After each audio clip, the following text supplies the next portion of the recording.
Hello बच्चों, स्वागत करता हूं मैं आपका एक बार फिर से आपके अपने YouTube चैनल इंग्लिश एकेडमी में। तो बच्चों, आज हम एक नया पार्ट शुरू करने जा रहे हैं जो कि 9th क्लास के बिहाइव बुक का 3rd चैप्टर है और उस चैप्टर का नाम है बच्चों the little girl. Little girl यानी कि एक छोटी सी बच्ची।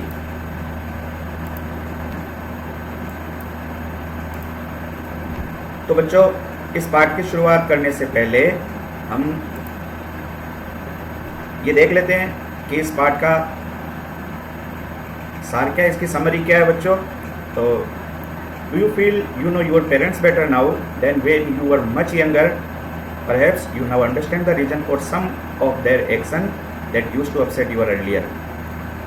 बच्चों, क्या कभी आपने सोचा है कि आपके पेरेंट्स बहुत अच्छे हैं इस समय, लेकिन जैसे जैसे आप बड़े होते जाते हैं तो शायद आपकी जो अंडरस्टैंडिंग है वो उस अंडरस्टैंडिंग में थोड़ा बहुत बदलाव आता है और आपको उनके जो कार्य है ना, आपके पेरेंट्स के उन कार्यों से आपको ऐसा लगता है कि शायद वो आपको अपसेट कर रहे हैं पहले की अपेक्षा। पहले तो इतना नहीं करते थे, लेकिन जैसे जैसे इस एज में, यंगर एज में आते हैं ना बच्चों, तो जो माँ बाप के जो एक्शन है, जो कार्य है, जो उनकी बातें हैं, वो हमें थोड़ा बहुत अपसेट कर देती है और ये इस एज में सबके साथ होता है। This story about a little girl whose feeling for her father changed from fear to understanding will probably find an echo in every home. इस स्टोरी के अंदर, द लिटिल चाइल्ड के अंदर बच्चों, एक छोटी सी लड़की की एक कहानी है जिसकी जो फीलिंग है ना बच्चों, उनके पापा के प्रति, उनके फादर के प्रति, वो चेंज हो जाती है। फियर टू अंडरस्टैंड, ये समझते हुए कि वो डरी हुई सी रहती है, डर का माहौल उसके अंदर रहता है और शायद प्रोबेबली ये चीज़ हर घर में प्रतिध्वनित होती है, इको होती है। तो ये हर घर की कहानी है। तो बच्चों, शुरुआत करते हैं हमारे आज के लेसन की। तैयार है आप? चलिए। The little girl. To the little girl he was a figure to be feared and avoided. उस छोटी बच्ची के लिए ये जो व्यक्ति था ना बच्चों, ही किसके लिए आया है अभी हमें आगे पता चलेगा। तो उस छोटी सी बच्ची के लिए ये जो व्यक्ति था वो एक फिगर था। फिगर का मतलब होता है एक आकृति था। और कैसी आकृति था? टू बी फियर्ड, जिससे डरा जाए, एंड अवॉइडेड, और जिसको अवॉइड किया जाए, जिसको दूर रखा जाए, जिससे बचा जाए। तो बच्चों, ये जो आकृति थी, ये कौन थी, कौन सी आकृति थी, किससे वो डरती थी, ये हम आगे पढ़ेंगे। Every morning before going to work he came into her room. प्रत्येक सुबह को जब वो अपने काम पे जाते थे, उससे पहले वो उसके कमरे में आते थे। And gave her a casual kiss, और उसे एक कैजुअल किस देते थे। To which she responded with good bye father. और उसका जो रेस्पॉन्ड होता था इसके प्रति, उनका जो जवाब, उस लड़की का, जो छोटी सी लड़की का जवाब होता था, वो क्या होता था बच्चों? Good bye father. यानी कि अब आप समझ गए होंगे कि वो जो व्यक्ति उनके कमरे में आता था, वो जिससे वो डरती थी और जिसको वो अवॉइड करना चाहती थी, वो कौन थे? वो उसके फादर थे, पिताजी थे। And there was a glad sense of relief when she heard the noise of the carriage drawing fainter and fainter down the long road. तो बच्चों, ये उसके लिए बहुत ग्लैड सेंस होता था। ग्लैड का मतलब होता है खुशी, प्रसन्नता। प्रसन्नता का विषय होता था, प्रसन्नता का सेंस उसको महसूस होता था। कब? रिलीफ, वो रिलीफ महसूस करती थी, बड़ा आराम महसूस करती थी। वैन, जब। यहाँ पे वैन का मतलब क्या होगा बच्चों? जब। और यही वैन जब किसी वाक्य की शुरुआत में प्रश्न के रूप में आता है, तब इसका मतलब होता है कब। तो ये relative pronoun. When she here the noise of the carries, जब वो आवाज़ सुनती थी। किसकी बच्चों? कैरीज। कैरीज का मतलब गाड़ी, गाड़ी की आवाज़ सुनती थी। ग्रोइंग, जो हो रही होती थी। फेंटर एंड फेंटर, फेंटर का मतलब होता है हल्की, हल्की और हल्की, यानी हल्की से हल्की जब वो आवाज़ होती जाती थी गाड़ी की, डाउन द लॉन्ग रोड, लंबे रोड के ऊपर। जब इसका मतलब समझ गए बच्चों, जब उसके पापा घर से चले जाते थे गाड़ी में और गाड़ी की आवाज़ जब धीमी पड़ जाती थी और धीमी पड़ जाती थी, तो वो कैसा महसूस करती थी? बहुत रिलीफ महसूस करती थी, उसको अच्छा लगता था, खुशी होती थी। In the evening when he came home, she stood near the staircase and heard his loud voice in the hall. और जब शाम के समय वो आते थे, उनके पापा कहाँ आते थे बच्चों? घर पे, home. she stood near the staircase, तो वह बैठ जाती थी कहाँ पे? staircase के पास में। staircase कहते हैं सीढ़ियाँ, सीढ़ियों के पास में। and heard his loud voice in the hall, और वो सुनती थी उनकी तेज आवाज़ हॉल के अंदर किनकी आवाज़ बच्चों? उनके पापा की। Bring my tea into the drawing room, hasn't the paper come yet, mother go and see if my papers out there and bring me my slippers. तो वो क्या आवाज़ सुनती थी बच्चों? वहाँ पे अक्सर ऐसी आवाज़ें आती थी, ज़ोर ज़ोर से आवाज़ें आती थी ड्राइंग रूम से। Hasn't the paper come yet, क्या अभी तक पेपर नहीं आया है, newspaper? Mother go and see if my papers out there. माँ, किसकी माँ? उनके पापा की माँ, यानी कि उस लड़की की दादी को वो कहा करते थे, माँ जाओ और देखो कि मेरे पेपर कहाँ बाहर तो नहीं पड़े हैं। And bring me my slippers, और मेरे स्लीपर लेके आओ। Kezia mother would call to her, तो उसकी जो मम्मी थी ना वो आवाज़ देती थी केजिया। बच्चों अभी आप यहाँ समझ गए होंगे कि उस छोटी सी लड़की का नाम क्या था? केजिया। तो वो उसकी माँ आवाज़ देती थी, क्या आवाज़ देती थी उसको? Kezia if you are a good girl you can come down and take off father's boots. यदि तुम अच्छी बच्ची हो तो नीचे आओ और अपने पापा के जूते उतारो। टेक ऑफ यानी उतारना, बूट्स यानी जूते। Slowly the girl would slip down the stair, और धीरे धीरे वो लड़की नीचे आती थी। स्लिप डाउन यानी नीचे उतरना, धीरे धीरे नीचे उतरना। और उसकी इच्छा नहीं होती थी, अनिच्छा से, अनविलिंगली, जैसा कि यहाँ दिया हुआ है, come down quickly and unwillingly, quietly, sorry, quietly यानी चुपचाप, चुपचाप नीचे आना और अनिच्छा से आना, अनविलिंग नहीं आना। तो वो डरती हुई आती थी बच्ची नीचे, जब उसकी माँ उसको कहती थी मोर slowly still across the hall, और उसकी जो चाल है ना बच्चों वो और ज़्यादा धीरे पड़ जाती, और स्लो हो जाती थी। कब? जब वो उस हॉल को एक्रॉस पार करती थी, एक्रॉस करती थी। And push open the drawing room door, और फिर वो उस ड्राइंग रूम का जो दरवाज़ा होता था उसको पुश करती थी ओपन करने के लिए, पीछे की तरफ धकेलती थी। But that time he had his spectacles on and looked at her over them in a way that was terrifying to the little girl. और इस समय तक जब वो बच्ची वहाँ तक पहुँचती थी तो वो अपना चश्मा लगा चुके होते थे। कौन? उनके पापा। And spectacles on and looked at her over them, और ये वो उस बच्ची को किससे देखते थे? चश्मे के ऊपर से। चश्मे का जो कांच होता है उसकी फ्रेम होती है ना बच्चों, उसके ऊपर से आंखें निकालते हुए वो उसकी तरफ देखते थे। ये उनका डेली का रूटीन था, लेकिन बच्ची उस तरीके से वो डरती थी। Them in a way that was a terrifying to a little girl, और वो इस प्रकार से देखते थे कि ये चीज़ जो है ना बच्ची के लिए टेरिफाइंग होता था, बहुत डरावनी चीज़ होती थी, वो उससे उनसे डरती थी, उनकी आंखों से। Well Kezia hurry up and pull off my boots, अब उनके पापा उनको कहते, अच्छा केजिया हरी अप, जल्दी करो, and pull off my boots, और मेरे जो जूते हैं वो उतारो, एंड टेक देम आउटसाइड, और इन्हें बाहर रख के आओ। Have you been a good girl today, क्या तुम्हें आज अच्छी लड़की बनना है? तो ये बात उसके पापा कहते थे। I did don't no father, अब वो केजिया कैसे बोलती थी? I did don't no father, मैं नहीं जानती, ऐसे वो हकला करके बोलती थी, यानी अटक अटक करके बोलती थी, वो अपने पापा से डर के मारे ऐसा बोलती थी।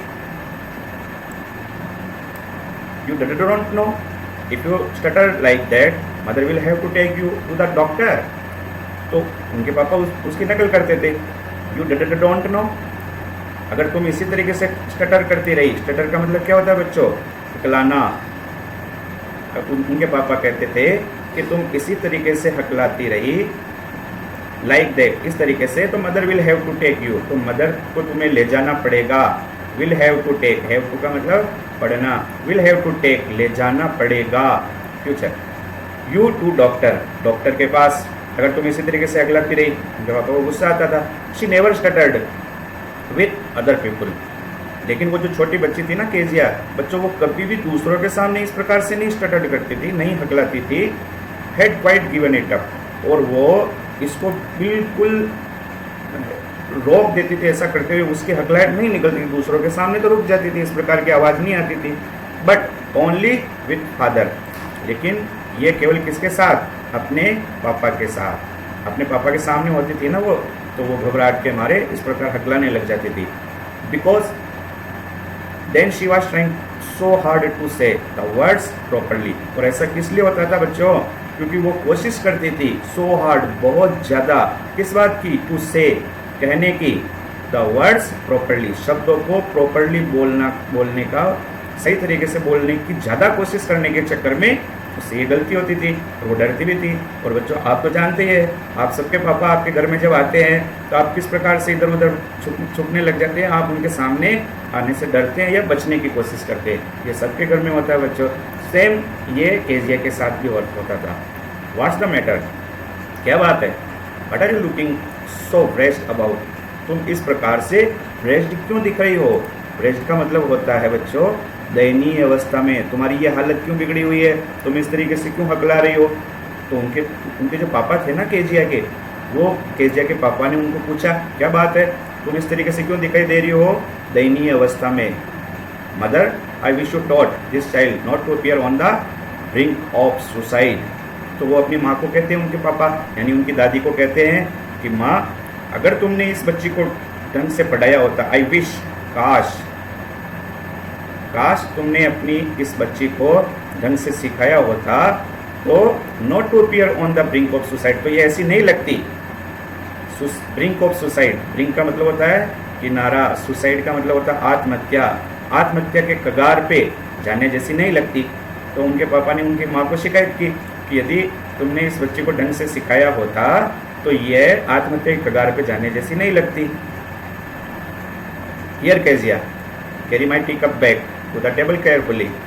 ये लो केजिया, मेरा जो चाय का कप है इसको वापस टेबल पे रखो केयरफुली, सावधानी से। केयरफुली यानी सावधानी से। ही वॉज सो बिग, अब वो जो केजिया है वो अपने पापा का वर्णन कर रही है, डिस्क्राइब करेगी कि उनके पापा कैसे दिखते थे। ही वॉज सो बिग, वो बहुत बड़े थे, बिग यानी बड़े। His hands and his neck, खास करके उनके हाथ और उनकी नेक, गर्दन। स्पेशली हिज माउथ, और विशेष रूप से उनका मुंह बहुत बड़ा था। व्हेन ही यॉर्न, जब वो यॉर्न करते थे, उबासी लेते थे। यॉर्न का मतलब क्या होता है बच्चों, उबासी लेना। जब वो उबासी लेते थे तो वो बहुत बड़े लगते थे। Thinking about him alone was like thinking about his giant, उनके बारे में सोचते हुए अकेले वो ऐसा सोचती थी कि जैसे वो कैसे लगते थे, like about A giant. Giant का मतलब होता है विशाल, बहुत बड़े। एक बड़ी जो आकृति होती है ना बच्चों, जाइंट, उसको कहते हैं, उसको दैत्य भी कह सकते हैं, दैत्य के आकार के। उनको वो उनके पापा लगते थे, है ना मजेदार बात बच्चों। On Sunday afternoon grandmother sent her down to the drawing room to have a nice talk with father and mother. Sunday के दिन जब छुट्टी होती थी तो दोपहर को उनकी जो ग्रैंड मदर थी, उसकी जो दादी थी केजिया की, वो उसे भेजती थी। दादी कहाँ भेजती थी, सेंट टू हर डाउन, नीचे भेजती थी ड्राइंग रूम में।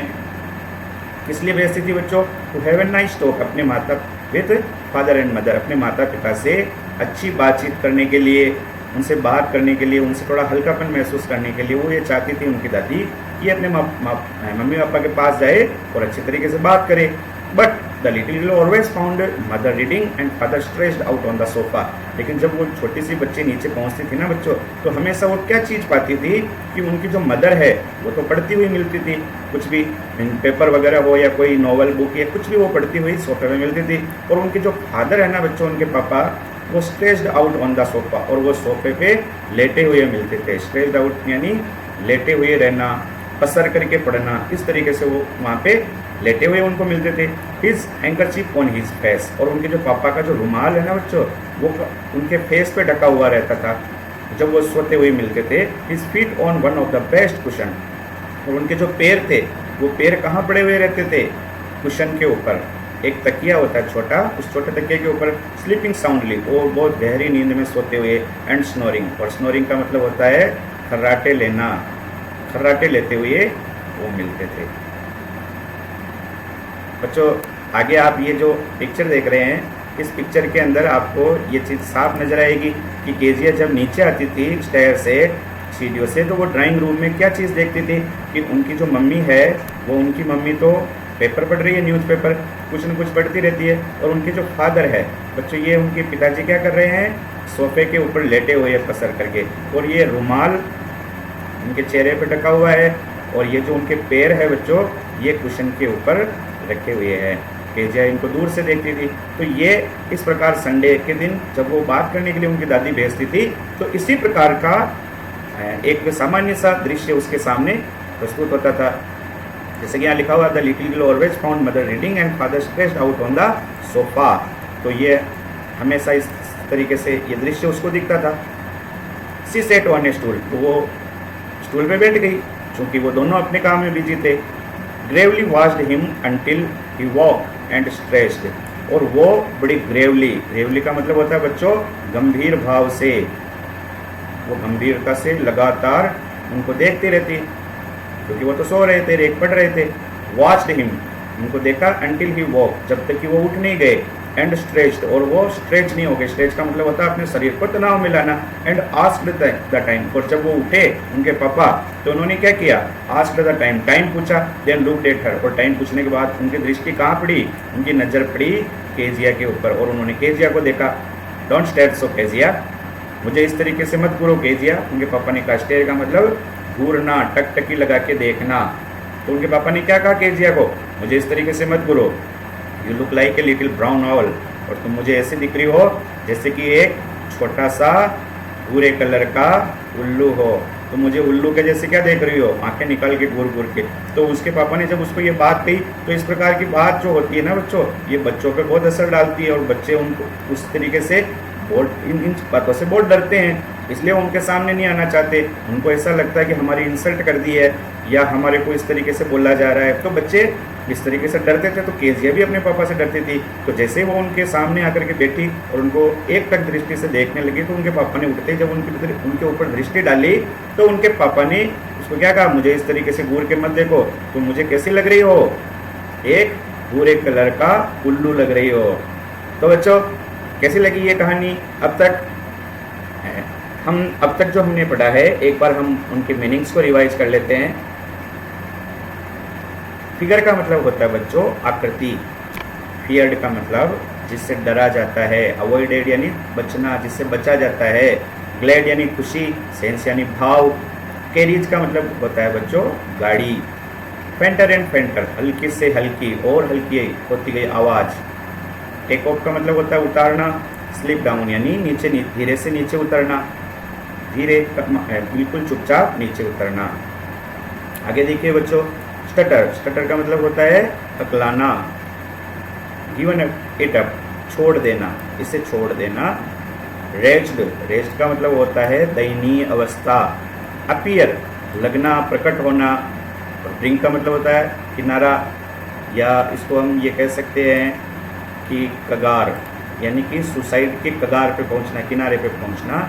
यॉन्ड का मतलब होता है बच्चों जब उबासी लेते हैं तो उस प्रकार की जो स्थिति बनती है उबासी लेने को कहते हैं यॉन। जाइंट का मतलब होता है विशाल, दैत्याकार।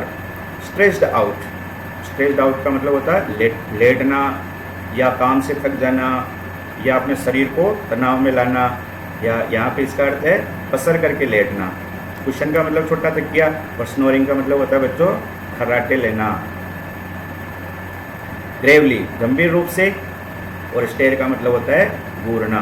तो बच्चों आज के इस लेसन के अंदर हमने जाना कि केजिया एक छोटी बच्ची है जो अपने पापा से बहुत डरती है, और वो इसलिए डरती है कि उनके पापा जब कुछ भी चीज़ उसको बोलते तो उसको ऐसा महसूस होता है कि वो मुझे डांट रहे हैं, तो वो उनसे बच करके रहती थी। लेकिन कभी कभी जब वो उनके पास जाती थी तो वो हकलाने लग जाती थी बोलने में। क्यों बच्चों? क्योंकि वो ज़्यादा सावधानी रखती थी, इस कारण से वो हकलाती थी। तो बच्चों ये कहानी आपको कैसी लगी?